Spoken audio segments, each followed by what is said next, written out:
Dear Tshwane residents, after a week of Rand water outages in the city of Tshwane, things are slowly starting to recover.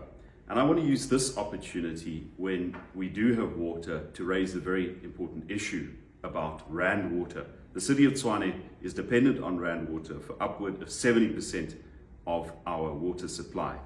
But since December last year, almost every month, we've had this recurring event of water or water pressure being shut down to the city of Tshwane. And I know we're not the only city affected, but I'm the mayor of Tshwane. I have to address it for the purpose of our residents.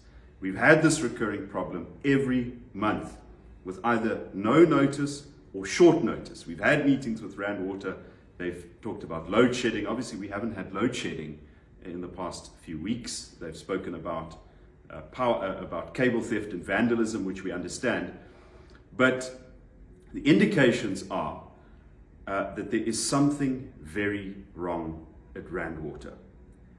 And we base this on the fact that when we try to ask for information, in particular for Rand Water to share their live telemetry, in other words, their water levels, the levels of their reservoirs with the city of Tshwane, and for them to notify us in advance of maintenance issues, that's just ignored. So that tells us there's something very wrong at Rand Water. I've written to the chairperson of the board, I've copied the Minister of Water, but I do want Tshwane residents to know about this issue because it is going to become a recurring issue in future.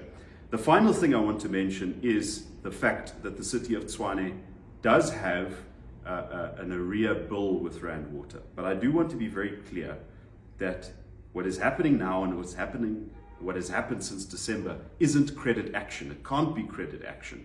Credit action can only happen on notice. We're also in continuous talks with Rand Water about our bill and settling it.